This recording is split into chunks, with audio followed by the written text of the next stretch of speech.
ငတ်မခေါင်းပါမှုကြောင့်ဒုက္ခပင်လယ်ဝင်နေတဲ့ခက်ပြက်ကြီးတဲ့မြစ်စိတ်မှာအလုတ်လို့ရင်ငတ်တေတော့မဲ့ဒုက္ခတွေတွေကိုမြင်တဲ့အခါသူမတစ်ခုခုကိုနားလဲလိုက်ပြီးသူတို့ကိုအခက်အခဲမဖြစ်စေချင်တာကြောင့်တင်မောစိတ်ကအလုတ်ကိုနင်တို့ပဲဆက်လုပ်ကြပါနတ်မိသားစုကအဲ့ဒီအဆင့်ထိမရောက်သေးပါဘူးလို့ပြောပြီးဆိုပြီးဒုက္ခတွေကိုစေတနာထားကူညီပေးခဲ့ပါတယ်အဲ့ဒီလိုအချိန်မှာရွာထဲမှာတော့အားလုံးကိုထိတ်လန့်သွားစေမဲ့သတင်းတရက်ထွက်ပေါ်လာခဲ့ပါတယ်ရွာထဲကလူတွေကသတင်းကြားပြီးပြီလားကြားအိမ်ကမြင်းမလေးတည်သွားပြီးမှပြန်နိုးလာတာတဲ့ပြန်နိုးလာတော့လဲစေပညာတတ်တယ်လို့ပြောနေတာပဲဒါနဲ့အမေဘိုက်ကိုခွဲပြီးကလေးကိုကဲထုတ်လိုက်တာတဲ့အရင်ကအတော်လေးတတိနေတာအခုတော့အဖိုးဖြစ်သူလေပင်ကိုဓာတ်နဲ့တောင်ရွရဲနေပြီးဆိုပြီးအော်ရာကြီးပြောဆိုနေကြတာပါအမှန်တော့ပြန်ရှင်လာတဲ့ကြားချုံကွေးဆိုတာအရင်ကတတိနေတဲ့မိန်းကလေးမဟုတ်တော့ပဲတခြားကဘာကနေဝိညာဉ်ကူးပြောင်းရောက်ရှိလာသူဖြစ်နေကြတာပါဒါကိုဘေးကနေကြားလိုက်ရတဲ့ချင်းရထုကကြီးကတေယာကပြန်ရှင်လာတ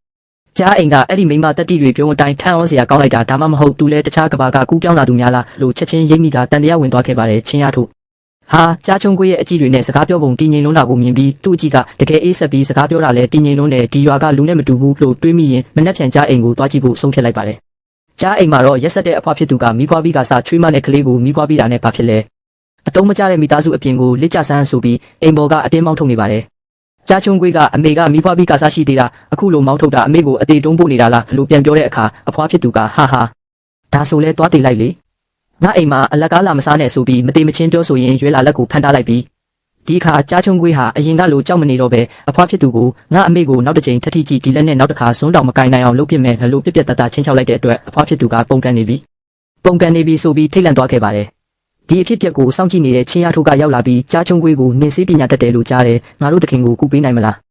ခြေထောက်တန်ရရပြီးသွားမရတော့လို့ပါလို့အကူကြီးတောင်းပါတယ်ကြားချုံကွေးကလည်းသူမစိတ်လှုပ်ရှားနေတာကိုကြည့်ပြီးလူကိုယ်တော်မကြည့်ရသေးဘူးနင်ကအဲ့ဒီလောက်တောင်ပြရခတ်နေတာဒါမှမဟုတ်ရင်တခြားပါရှိနိုင်အောင်မလဲလို့အကဲခတ်မိသွားပါတယ်ချင်းရကနင့်မိသားစုအတွက်ခိုးလုံးစရာနေရာပေးမယ်နင်ကငါတခင်ရဲ့ယောဂကိုကူပေးကြောင်းရာကိုနင်းကြိုက်တယ်လို့တောင်းဆိုလို့ကန့်လန့်တဲ့အခါကြားချုံကွေးကမိခင်ဖြစ်သူအတွက်လိုအပ်တဲ့အခန်းတစ်ခန်းရင်နွေးတန့်ရှင်းတဲ့အခင်းပါတကြားကျဲဦးနဲ့ငါးဆုပ်ပြုတ်တို့ကိုတောင်းဆိုပြီးအပေးယူတက်သွားခဲ့ပါတယ်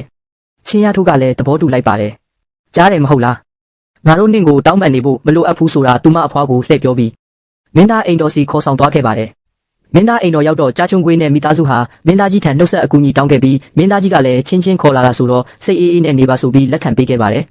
အဲ့ဒီနောက်ကြားချုံကွေးကမင်းသားကြီးခြေထောက်ကိုစမ်းသပ်စစ်ဆေးခဲ့ပါတယ်အခြေအနေကိုစမ်းသပ်ပြီးနောက်ချင်းရထိုးကိုခဏရှောင်ပေးဖို့ပြောလိုက်ပါတယ်သူမထွက်သွားတာနဲ့ကြားချုံကွေးကမင်းသားကြီးကိုမင်းသားရဲ့တန်ရာကတာမန်ပြင်ပတန်ရာမဟုတ်ဘူးမင်းသားတန်ရာပြင်းပေမဲ့ခြေထောက်တွေသွားတဲ့အထိတော့မဟုတ်ပါဘူးလို့အမှန်တိုင်းပြောပြလိုက်ပါတယ်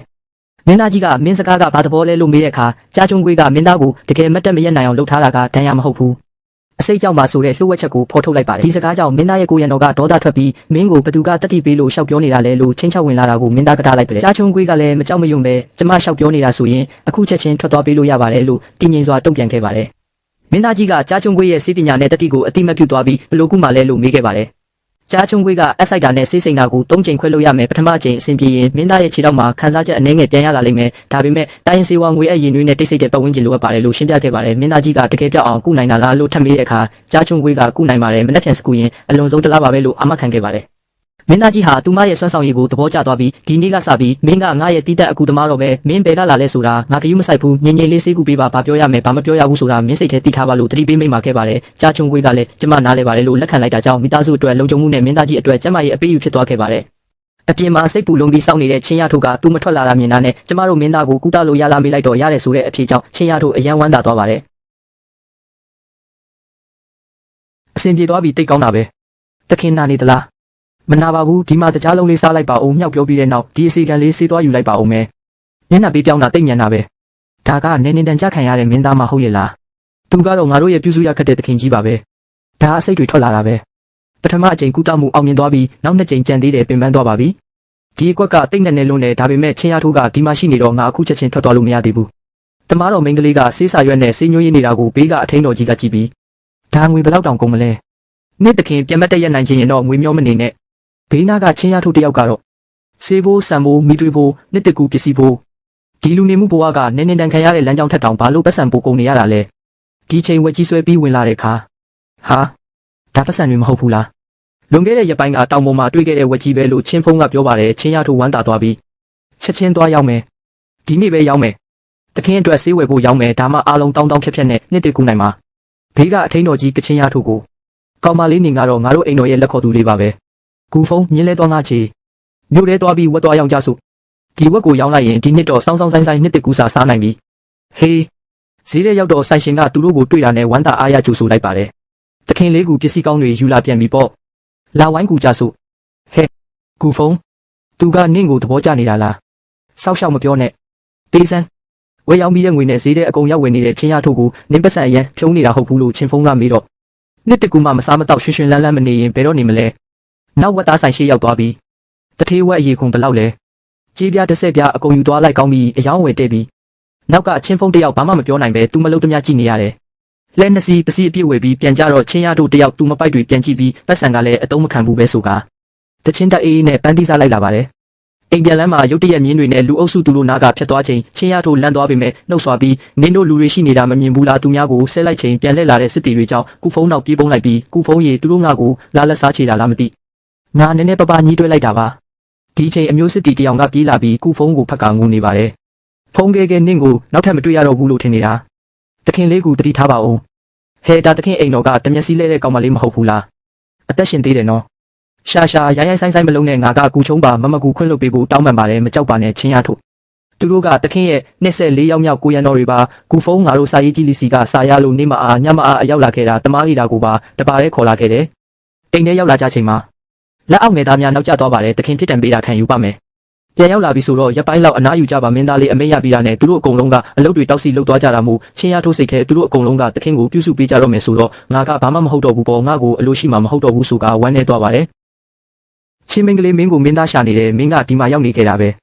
သူတို့ခေါ်လာတယ်ဆိုတဲ့တမားတော်အိုကြီးကိုမြင်းပေါ်မှာငါးချောက်လိုကက်လက်ဖြက်ချီနှောင်းခေါ်ဆောင်လာတာကြောင့်တမားတော်အိုကြီးဟာဒေါသတကြီးနဲ့ချိန်ဆနေခဲ့ပါတယ်ဒါပေမဲ့မင်းသားဝန်ကတော့စေးအေးတည်ငြိမ်စွာနဲ့ရေနွေးချမ်းတစ်ခွက်ပေးပြီးတောက်ဖို့ကမ်းပေးလိုက်ပေမဲ့ဆရာဝန်အိုကြီးကငါ့လိုလူအိုကြီးမှလွယ်ရင်မင်းသားဝန်ရဲ့ယောဂကိုဘယ်သူမှမကုနိုင်ဘူးလို့မာနထောင်လွှားစွာပြောလိုက်ချိန်မှာတော့မင်းသားဝန်ကတကားဝမှာရက်နေချတဲ့ချင်းချင်းကိုငါတို့တမားတော်ပန်းလာခဲ့လို့ပြောလိုက်ပါတယ်တခင်ကြီးရဲ့တီးသက်ဆရာဝန်မလေးကိုခေါ်ဆောင်လာရတာဆရာဝန်အိုကြီးကထိုဆရာဝန်မလေးကိုကြည့်ပြီးဒီကောင်မလေးကစေပညာတတ်တဲ့ပုံမပေါက်ပါဘူးလို့အထင်သေးခဲ့ပေမဲ့ဆရာဝန်မလေးကတော့အေးဆေးစွာပင်အနားမှာဖဲပေးရန်သာခက်ထန်စွာပြောဆိုလိုက်ပါတော့တယ်ဆရာဝန်အိုကြီးဟာမကျေနပ်ပေမဲ့စောင့်ကြည့်ဖို့ဆုံးဖြတ်လိုက်ပါတယ်ဒါပေမဲ့ဆရာဝန်မလေးရဲ့အမခန့်အဆိုင်ကူထုံးကြောင့်မင်းသားဝန်ရဲ့ခန္ဓာကိုယ်ထဲကအစိတ်တွေဒုတိယအကြိမ်ပြန်ထွက်လာတာကိုမြင်လိုက်ရတဲ့အခါဆရာဝန်အိုကြီးမှာပါဇက်အဟောင်းသားနဲ့အံ့ဩချီးကျူးသွားခဲ့ရပါတယ်တစ်ဖက်မှာလည်းချင်းချင်းကိုမြင်တာနဲ့မနာလိုလှုပ်ရန်ချင်နေတဲ့စစ်တီမိန်းကလေးကလိုင်းဆိုင်နဲ့စကားပြောလိုက်မိတာကိုမင်းသားဝန်ကချက်ချင်းပြက်ပြက်တတအပြစ်ပေးကချင်းချင်းကိုတောင်းပန်ခိုင်းခဲ့ပြီးဒူးထောက်ခိုင်းခဲ့ပါတယ်ဒီအတွက်ကြောင့်သူမစိတ်ထဲချင်းချင်းကရန်သူတယောက်ဖြစ်သွားခဲ့ပါတယ်မင်းသားကစေကူတာချိန်မှာတော့ချင်းချင်းရဲ့လက်ကိုဆွဲထားပြီးဘေးမှာနေစေပြီးထွက်မသွားဖို့တားထားပါတယ်ဒုတိယအကြိမ်စေကူတာလိုက်ချိန်မှာလည်းရေကအစိတ်တွေကြောင့်မင်းနဲ့တဲ့ရေပြည့်ဖြစ်သွားပြန်ပါတယ်နောက်တစ်ချိန်ထပ်ကူတက်လိုက်ရင်အရှင်းတက်တာပျောက်ကင်းမဲ့ဆိုတဲ့တမားတော်စကားကြောင့်ချင်းချင်းတယောက်အယမ်းပြောနေတာကိုမင်းသားကကြည့်ပြီးသဘောကျနေခဲ့ပါတယ်ဆိုနေတဲ့အဝတ်တွေကိုလဲပေးဖို့ဝင်လာတဲ့မင်းကလေးကိုမင်းသားကကူဖုံးရှိတာကြောင့်သူလဲပေးလိုက်မှမို့မလိုဘူးလို့ပြောကထွက်သွားခိုင်းပါတယ်ချင်းချင်းလဲအခန်းထဲရှိနေတာမို့ထွက်သွားဖို့ပြင်လိုက်ချိန်မင်းသားဝန်ကခေါ်လိုက်ပါတယ်အနားလာဖို့ခေါ်ပြီးသူမလက်ကလေးကိုင်ကသူ့ကိုကာကွယ်ပေးခြင်းစိတ်ရှိပြီးစိတ်ထားဖြူစင်သူဖြစ်တာကြောင့်သူမစိတ်ထဲတစ်ခုခုစိုးရိမ်မှုများကိုလည်းပုံပွင့်လင်းလင်းတိုင်ပင်ဖို့ပြောလိုက်ချိန်ရှက်ရှက်နဲ့အခန်းထဲကပြေးထွက်လာခဲ့ပါတယ်မင်းသားဝန်ခန်းကပြေးထွက်လာတဲ့ချင်းချင်းကိုအနာလိုမုန်းတီးစွာကြည့်နေတဲ့သူကိုတော့ချက်ချင်းသတိမထားမိလိုက်ပါဘူးတယောက်တည်းရက်နေတဲ့ချင်းချင်းနာကိုမင်းသားဝင်ရောက်လာပြီးအရှိကိုခေကသူကိုယ်တိုင်ချင်းချင်းစပင်လေးတွေကိုဖိပေးပြီးလက်ဆောင်ဖြစ်အနီအောင်ဖဲပြားလေးကိုစံပတ်မှာချီပေးလိုက်ပါတယ်အရန်ပျော်နေတဲ့ချင်းချင်းကိုညနေစာအတွက်မင်းသားအကြိုက်ဆုံးငါးဟင်းချက်ပေးဖို့ဈေးထဲငါးသွားဝယ်ပေးဖို့ပြောတာကြောင့်တယောက်တည်းမျိုးတဲသူငါးဝယ်ထွက်လာခဲ့ပါတယ်ဒါပေမဲ့ဈေးထဲမှာငါးတကောင်ရဲ့ဈေးနှုန်းဟာငွေ8ကျပ်အထိဈေးကြီးလို့နေတာကြောင့်ချင်းချင်းတယောက်ဒီငါးကတချင်းဆိုပြလို့ရလို့ဒီလောက်တောင်ဈေးကြီးနေရတာလားဆိုပြီးစိတ်တူရင်ငါးကိုတဲဆောင်လာခဲ့ပါတယ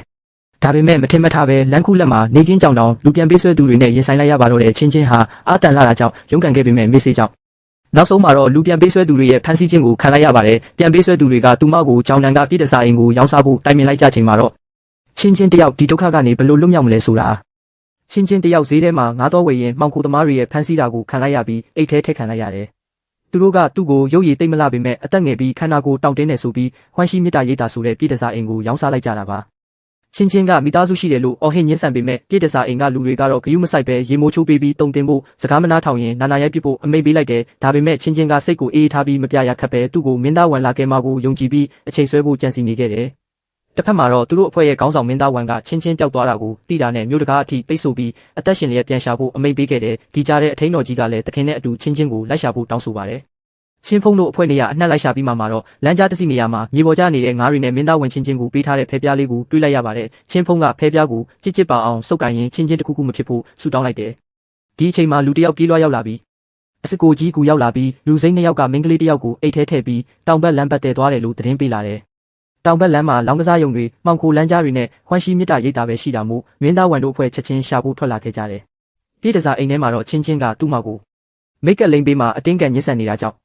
သူမကိုစကားနားထောင်လာအောင်အပြစ်ပေးရိုက်နှက်နေကြပါတယ်။ချင်းချင်းကတော့ငါရှင်တန်မဖြစ်မယ်ငါ့ကိုကျင်းသေးမင်းသားဝန်ကလာရှာလိမ့်မယ်လို့စိတ်ထဲလုံးဝယုံကြည်နေပါတယ်။အနိုင်ကျင့်နှိမ်စင်နေတဲ့သူတွေကိုသူ့တခင်ကတိတ်ကြောက်ဖို့ကောင်းကြောင်ချင်းချောင်းနေပေမဲ့သူတို့ကတော့ဂယုမဆိုင်ပဲအပြစ်ပေးဖို့လုပ်နေကြတော့မယ်။အဲ့ဒီအချိန်မှာနောက်ဖေးလန်းထဲမှာလဲနေရအပြစ်ယူထားတဲ့ချင်းဖုံးတို့တပ်ဖွဲ့ထံလက်ထောက်ကအိမ်ထဲမှာကောင်မလေးတယောက်အရိုက်ခံနေရတယ်ဆိုတဲ့သတင်းကိုလာတင်ပြလိုက်ချိန်အပြင်မှာစောင့်နေတဲ့အဖွဲ့ဝင်တွေကရှေ့တကားရောနောက်တကားပါပိတ်ဆို့လိုက်ကြပြီးမတော်တဆမိန်းကလေးကိုအခြားနေရာရွှေ့မသွားစေဖို့ကာကွယ်ထားကြပါတယ်။ချင်းချင်းလဲသူမကိုရိုက်နှက်နေတာတဲ့နာကျင်လုံးတဲ့တံကိုကြိတ်ခံရင်မင်းသားဝန်လာခဲ့မှာကိုအန်တင်းပြီးစောင့်နေခဲ့ပါတယ်။သူပေးထားတဲ့ဘဲပါးလေးကိုလက်ထဲတင်းတင်းဆုပ်ကင်ထားရင်ဒေါသမျက်လုံးတွေနဲ့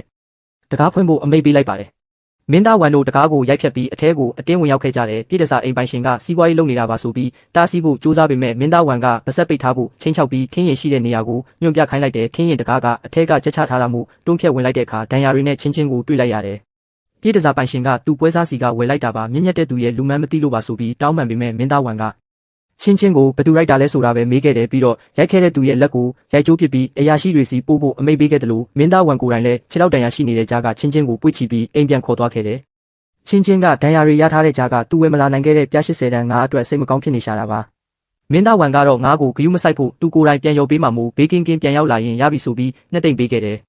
အိမ်ရောက်တော့အားလုံးကစိုးရိမ်ကြီးနဲ့ရင်နွေးတွေပြင်ပေးထားကြပြီးတမားတော်ကဒဏ်ရာတွေကိုဆေးထည့်ပေးဖို့ပြင်းနဲ့အရိုက်ခံထားရတဲ့ဒဏ်ရာတွေကပြင်းထန်လွန်းတာကြောင့်လူတိုင်းစိတ်မကောင်းဖြစ်နေကြတာပါမင်းသားဝန်ကတော့စိုးရိမ်လွန်းလို့မျက်နှာတစ်ခုလုံးတေခါနီးရုပ်ပေါက်နေတဲ့အထိအနာကမခွာချင်ပဲမိန်းကလေးဆေးထည့်တာကိုတောင်အနားမှာစောက်ရှောက်ပေးနေပါတယ်အနေရကြားတဲ့ကလွတ်မြောက်လာခဲ့တဲ့အစီခံမလေးချင်းချင်းဟာသူ့တခင်ဖြစ်တဲ့ဖေးမင်းသားဘေးနာကိုဘေးကင်းကင်းနဲ့ပြန်ရောက်လာခဲ့ပါတယ်သူမရဲ့အိပ်ပျော်နေချိန်မှာတောင်ကြောက်စရာအိမ်မက်အဖြစ်ရောက်လာနေတော့မှာပဲကျမကိုမယောင်းပါနဲ့ကျမကိုမရိုက်ကြပါနဲ့လို့ကြောက်လန့်တကြားရောင်ပြီးပြောနေချိန်မှာမင်းသားကငါရှိတယ်မင်းကိုဘယ်သူမှနောက်ထပ်မယောင်းရဲတော့ဘူးလို့အေးဆေးပေမဲ့ယုံကြည်မှုအပြည့်နဲ့ကာကွယ်ပြောဆိုပေးခဲ့ပါတယ်အခက်ခဲတွေပြီးနောက်အိမ်တော်ကိုပြန်ရောက်လာတဲ့အခါမိမဆိုးရှိုနဲ့အလုတ်ကျွေးတွေကစိုးရင်တကြီးကြိုးဆိုကြပြီးဒဏ်ရာရထားတဲ့ချင်းချင်းကိုစေးတိုက်ဖို့ပြင်ဆင်ကြပါတယ်ချင်းချင်းဟာသူ့ကြောင့်ဆုံးရှုံးသွားတဲ့ငွေကြေးနဲ့ပစ္စည်းတွေအတွက်အားနာနေချိန်မှာမင်းသားကအရာအလုံးကိုအယော်စားပြန်ပေးမဲ့အပြင်နောက်ကိုတယောက်တည်းအပြင်မထွက်ဖို့နဲ့တကြားတီးဆွဲစားခြင်းရင်တောင်ကိုယ်တိုင်လိုက်ပို့ပေးမယ်လို့မင်းသားကတိပေးခဲ့ပါတယ်ဒဏ်ရာမကျန်းမာသေးပေမဲ့အငြိမ်မနေတတ်တဲ့ချင်းချင်းဟာပြလန်လာတဲ့လမ်းမှာလင်းနံဒေတာရဲ့လမ်းပန်းဆက်သွယ်ရေးခက်ခဲပုံကိုမြင်တော့တကယ်ချမ်းသာခြင်းရင်လမ်းရင်ခင်းရမယ်ဒီလိုလမ်းမျိုးနာငွေတောင်ဝင်လို့မရဘူးလို့ပါဇက်ကပွားစီနဲ့ပြောရင်းအဲ့ဒီချိန်မှာပဲလှဲတဲ့ကိုတတိပန်းပွင့်လေးတပွင့်လွှင့်ကြလာပါတယ်ပန်းပွင့်လေးကိုမြင်ပြီးစိတ်ဝင်စားသွားတဲ့ချင်းချင်းကအပြင်ကိုထွက်ကြည့်ဖို့လုပ်တဲ့အခါမိမဆိုးရှူကကောင်မလေးအောက်ဆင်းဖို့မလောနဲ့ဦးနှင့်ကြောကဒဏ်ရာမပြောက်သေးဘူးလို့စိုးရင်တကြီးတားပါတယ်ဒါပေမဲ့ချင်းချင်းကကျမကြည့်ယုံတင်ကြည့်မှာရှောက်မပြေးပါဘူးလို့ပြောပြီးလှဲအပြင်ကိုထွက်ကြည့်လိုက်တဲ့အခါမျက်စိတစ်စုံလှပနေတဲ့တောင်ကုန်းကိုမြင်ပြီးဒီလောက်ကြီးတဲ့တတိပန်းခင်းကြီးဆိုပြီးအန်အော်တကြီးရေရွတ်လိုက်မိပါတယ်ဒီအခါဘေးနာကရွာသားတယောက်ကဒီတောင်ကိုဘယ်သူမှမလိုချင်ကြဘူးတတိကလည်းချင်းပြီးဖြင်းတဲ့လမ်းကလည်းတွားရခတ်တယ်ရွာတွေကလူတွေကကန်ဆိုးစေတယ်လို့ထင်ကြတာဧက8ရာတောင်ကိုအစိုးရကနှစ်ပေါင်းများစွာရောင်းတာတော့မရောင်းရဘူးလို့ဝင်ရောက်ရှင်းပြပါတယ်အဲ့ဒီလိုလမ်းဘေးမှာစွန့်ပစ်ခံထားရတဲ့ဧက8ရာကျယ်ဝန်းတဲ့တတိတောင်ကြီးကိုမြင်လိုက်ရတဲ့အခါချင်းချင်းရဲ့ခေါင်းထဲမှာအစီအစဉ်ကောင်းတွေရုတ်တရက်ထွက်ပေါ်လာခဲ့ပါတော့တယ်ချင်းချင်းရဲ့အတွေးထဲမှာတော့တတိချင်းရင်တကြားရီလှုပ်လို့ရတယ်ရိုးထိုးလို့ရတယ်အချောက်လမ်းပြီးရောင်းလို့ရတယ်ဆေးဘက်ဝင်ပင်တွေပါပူးတွဲဆိုင်ရင်ရွှေတွင်းကြီးဖြစ်လာမှဆိုပြီးစီးပွားရေးအကွက်မြင်ခဲ့ပါတယ်မိမဆူရှုကတော့ဒဏ်ရာနာပြီးချင်းချင်းနေမကောင်းသေးတာကြောင့်ပြောချင်ရလိုက်ပြောနေတယ်လို့ထင်နေပါတယ်မင်းသားကတော့ချင်းချင်းရဲ့ညံရည်နဲ့စိတ်ကူးကိုယုံကြည်တာကြောင့်ဧက8ရရှိတဲ့တောင်တောင်လုံးကိုချက်ချင်းဝယ်ယူပြီးချင်းချင်းရဲ့နာမည်နဲ့ပိုင်ဆိုင်မှုစာချုပ်ပြုလုပ်ပေးလိုက်ပါတယ်အစီခံမလေးအစင်းကနေဧက8ရကျဲတဲ့တောင်ပိုင်ရှင်မလေးဖြစ်လာတဲ့အခါအိမ်တော်တွေကလူတွေနဲ့ရွာသားတွေကြားမှာမနာလိုမှုတွေနဲ့အပြက်သဘောဆောင်တဲ့အတင်းအဖျင်းတွေထွက်ပေါ်လာခဲ့ပါတယ်တတိတောင်ကြီးပိုင်ဆိုင်သွားတဲ့ချင်းချင်းကိုကြည့်ပြီးရွာသားတွေကမင်းသားပေးတာဖြစ်မှာပေါ့မဟုတ်ရင်သူကဘယ်ကငွေရမှာလဲလို့မနာလိုစွာအတင်းပြောကြပါတယ်အဆိုးဆုံးကတော့ရွာသားတယောက်ကကြားပြီးပြီလားဖေးမင်းသားအိမ်တော်ကအဲ့ဒီအစီခံမလေးကပြည်တစားအိမ်ရောက်ခဲ့ဘူးလာတဲ့အဲ့ဒီလိုမိမကမင်းသားရဲ့အိမ်တော်မှာနေရသေးတယ်မယုံဘူးလားလို့ပုတ်ခတ်ပြောဆိုလိုက်တာပါပဲနောက်ရွာသားတယောက်ကလည်းငါ့အထင်တော့အဲ့ဒီလိုနေရာကထွက်လာတဲ့သူဆိုတော့ဘာတွေဖြစ်ခဲ့လဲဘယ်သူသိမှလဲလို့မတမာတဲ့တန်တရားတွေနဲ့ထပ်လောင်းပြောဆိုကြပါတယ်ဒီမတရားဆွဆွဲချက်တွေကိုကြားလိုက်ရတဲ့အခါချင်းချင်းဟာဝမ်းနဲ့စိတ်နဲ့မျက်ရည်ကျကငိုကြွေးရင်းတစ်ပင်အနောက်ကထွက်လာလို့ပြီးတစ်ပင်ကြီးကိုအားနဲ့ထိုးလိုက်တာကွဲအပ်သွားပါတယ်ဆက်ပြောလေးတော်တော်နားထောင်လို့ကောင်းတာပဲလို့ပြောလိုက်တော့အတင်းပြောနေသူတွေအားလုံးထွက်သွားကြပါတယ်အဲ့ဒီနောက်ရင်ထဲကမတရားမှုကိုမခံမရက်နိုင်ဖြစ်ပြီးငိုရင်းနဲ့ပဲကျမလည်းလူကုန်ကူးသူတွေနဲ့မတွေ့ချင်ခဲ့ပါဘူးကျမဘာမှမလုပ်ခဲ့ပဲနဲ့ဘာလို့အားလုံးကကျမကိုပဲအပြစ်တင်နေကြတာလဲလို့ဝမ်းနေပူဆွေးစွာတယောက်တည်းငိုနေပါတယ်ချင်းချင်းမတရားဆွဆွဲခံရပြီးငိုကြွေးနေတာကိုမြင်တွေ့လိုက်ရတဲ့မင်းသားကတော့စိတ်မကောင်းဖြစ်ုံတင်မကပဲအလွန်ဒေါသထွက်သွားခဲ့ပါတယ်အဲ့ဒါကြောင့်ဒီအတင်းအဖျင်းစကားတွေကိုချက်ချင်းတားဆီးဖို့နဲ့မတရားပြောဆိုသူတွေကိုအပြစ်ပေးနိုင်ဖို့အတွက်သူ့ရဲ့တစ္ဆာရှိကိုရန်တော်ကူဖုန်း